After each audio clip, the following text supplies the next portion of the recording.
तो चलिए आगे बढ़ते हैं और हरियाणा में हुए चुनावों से जुड़ी हुई खबर का रुख करते हैं। वो आपको दृश्य जरूर याद होगा जब कांग्रेस के जिस दिन मतगणना हो रही थी, कांग्रेस के कई नेता जो है वो निकलकर बाहर आए, आरोप लगाया ईवीएम की बैटरी को लेकर कि आखिर इतना चलने के बावजूद भी उसकी बैटरी 99% कैसे इशू कर रही है। कई आरोप जो है वो लगाए गए। चुनाव आयोग के पास ये मामला पहुंचा। अब चुनाव आयोग ने तमाम बातों को जो है वो खारिज कर दिया है। तमाम आरोपों को जो कांग्रेस द्वारा लगाए गए हरियाणा चुनाव में धांधली को लेकर, उन तमाम आरोपों को खारिज कर दिया है। और इसे खारिज करते हुए चुनाव आयोग ने 1600 पन्नों का जवाब दिया है। उन्होंने कहा कि तमाम आरोप जो हैं वो गलत हैं, तथ्यहीन हैं और गैर जिम्मेदाराना आरोपों से अशांति पैदा हो सकती है, ये भी चुनाव आयोग द्वारा कहा गया। एक साल में 5 मामलों का हवाला देते हुए नसीहत भी दी गई। उन्होंने कहा कि बिना सबूत इलेक्टोरल ऑपरेशन पर आदतन हमले नहीं होने चाहिए, इससे बचना चाहिए। मुद्दा था ईवीएम के बैटरी को लेकर, मुद्दा था ईवीएम के चार्ज होने को लेकर। तो इस पर जो है वो लगातार रिएक्शन भी अब आने शुरू हो गए हैं। हरियाणा के कैबिनेट मंत्री अनिल विज द्वारा भी इस पर प्रतिक्रिया दी गई। उन्होंने क्या कहा वो सुनते हैं।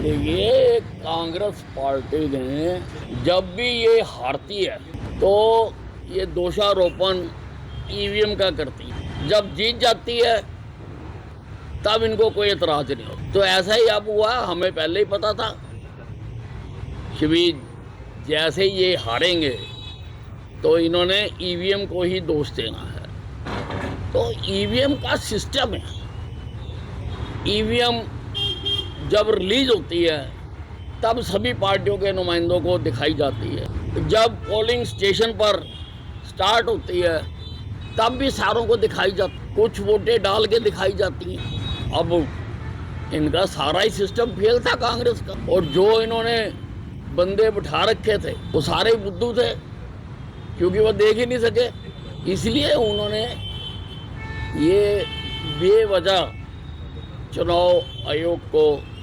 इन्होंने अपनी शिकायत दी थी। चुनाव आयोग ने सभी पॉइंटों पर इनकी जांच करके और इनके आरोपों को खारिज कर दिया है कि उसमें कोई जान नहीं है। चुनाव आयोग ने इनको सख्त लहजे में कहा है कि इस प्रकार के बेबुनियाद आरोप नहीं लगाने चाहिए, ये देश के प्रजातंत्र के लिए ठीक नहीं है।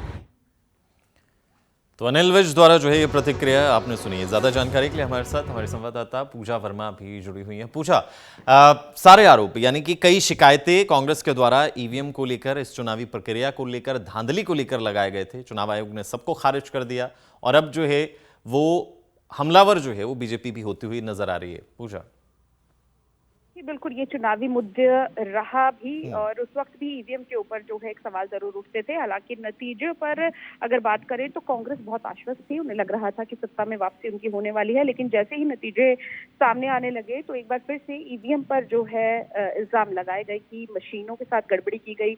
आपने देखा कि पवन खेड़ा ने एक प्रेस कॉन्फ्रेंस करी जिसमें उन्होंने बैटरी पर सवाल उठाया कि कई जगहों पर बैटरी जो है वो खत्म होती नजर आ रही, कहीं पर 90% बैटरी जो है ईवीएम मशीनों की रही, जिसको लेकर उन्होंने चुनाव आयोग को एक शिकायत दी, एक याचिका भी डाली। हालांकि कल जो है चुनाव आयोग ने कांग्रेस के आरोपों को खारिज किया। चुनाव आयोग ने कांग्रेस को 1600 पेजों का जवाब भेजा है और कहा है कि वे मतदान और मतगणना से संबंधित बेबुनियाद और सेंसिटिव शिकायतें ना करें। गैर जिम्मेदाराना शिकायतों से लोगों के बीच में बेचैनी और गड़बड़ी जो है फैला सकती है। चुनाव आयोग ने कांग्रेस के चुनाव खत्म होने के बाद आधारहीन आरोप लगने से बचने को भी कहा है और कांग्रेस से कहा है कि एक साल में क्या कांग्रेस की तरफ से भी कोई प्रतिक्रिया आई है? जैसे कि अभी बीजेपी जो है वो हमलावर होनी शुरू हो गई है, बयान आने शुरू हो गए हैं, क्या कांग्रेस की तरफ से भी इस मुद्दे को लेकर इलेक्शन कमीशन ने जो अपना जवाब दिया उस पर कोई प्रतिक्रिया?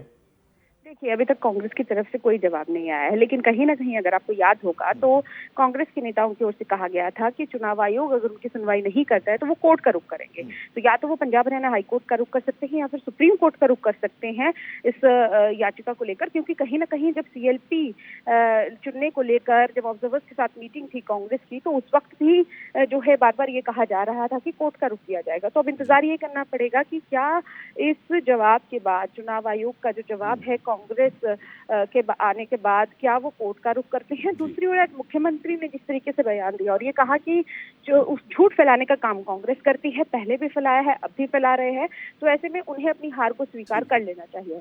तो अब दिवाली के बाद इंतजार करना होगा कि क्या वो दोबारा से जो शिकायत है या याचिका है कोई हाईकोर्ट में फाइल करते हैं या नहीं, क्योंकि आने वाले समय में विधानसभा सेशन भी है, वहां पर भी ये जो है मसला उठाया जा सकता है।